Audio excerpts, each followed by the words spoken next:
Hello दोस्तों। आज की इस वीडियो में हम लोग संस्कृत में जो आकारांत शब्द है, यानी जिसके अंत में वर्णों का जो अलग अलग करेंगे तो अंत में यदि अ आ रहा है तो आकारांत हो जाएगा। उसका जो बहुवचन में रूप बनता है उसके शब्द रूप की हम आज ट्रिक जानेंगे। इससे पहले हम एक वचन और द्विवचन की जो ट्रिक है शब्द रूप में बता चुकी हूँ, और आज बहुवचन शब्द रूप की ट्रिक के बारे में जानेंगे। ये जो है शब्द ट्रिक 99% जो है सभी शब्द रूपों में वर्क करेगी। तो चलिए जानते हैं ट्रिक क्या है। ट्रिक है हमारी आह आने द्वेभ्या आनम एषु। आह आने द्वेभ्या आनम एषु। इसको आप 2-3 बार पढ़ेंगे, आपको समझ में आ जाएगा। और इसमें कोई वो नहीं है कि अलग से याद करना पड़ेगा। आप यदि रूप पढ़े होंगे, देखे होंगे, तो आपको कहीं ना कहीं समानता दिखी होगी हर रूपों में। तो वही मैं आखिरी ली हूँ ताकि आप लोगों को एक्स्ट्रा जो है इफेक्ट ना डालना पड़े। तो चलिए जानते हैं कैसे बना।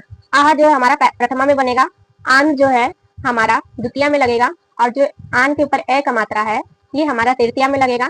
और द्वेभ्या का मतलब मैं बता चुकी हूँ कि द्वे मीन्स 2 होता है, एभ्य मीन्स एभ्य, यानी 2 बार एभ्य लगेगा, फिर आनम लगेगा और एशु लगेगा। तो इसको हम क्या कहते हैं मैथ के रूप में यदि आपको जानना है तो एक पहले में जो है आहा लगेगा, द्वितीय में जो है आन, दूसरे में आन लगेगा, तीसरे में जो है ए का मात्रा रहेगा, चौथे और पांचवे में हमारा एभ्य शब्द लगेगा, छठे में हमारा आनम लगेगा और सातवें में हमारा एशु लगेगा।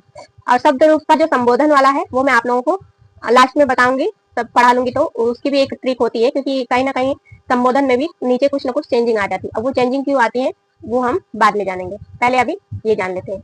अब जैसे प्रथमा में आहा है, यानी आहा जब बालक में आहा लगा है तो क्या बन गया हमारा बालकः। यदि ऐसे ही राम में लगेगा तो क्या बन जाएगा रामा। ऐसे ही द्वितीय विभक्ति में क्या लगता है आन लगता है, तो आन जब लगेगा तो हमारा शब्द बन जाएगा बालकान।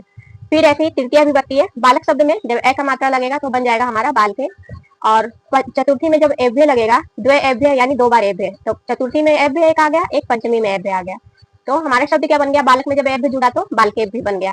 ऐसे ही हमारा पंचमी में भी एभ्य आया शब्द और बन गया हमारा बालकेभ्य। षष्ठी में हमारा आनम आता है तो शब्द बन जाएगा हमारा बालका नाम। एशु यानी बालक में एशु जोड़ेंगे तो सप्तमी में तो क्या बन जाएगा शब्द हमारा बाल केशु। आपको यदि ट्रिक याद है तो आप मान लीजिए रूप भूल भी जा रहे हैं तो इस ट्रिक को लिख लेंगे, तो फिर उसके आधार पे कोई भी शब्द है उसमें उस शब्द को जोड़ के एक साथ कर देंगे तो आपका रूप तैयार हो जाएगा। ये जो है ट्रिक का यही फायदा होता है।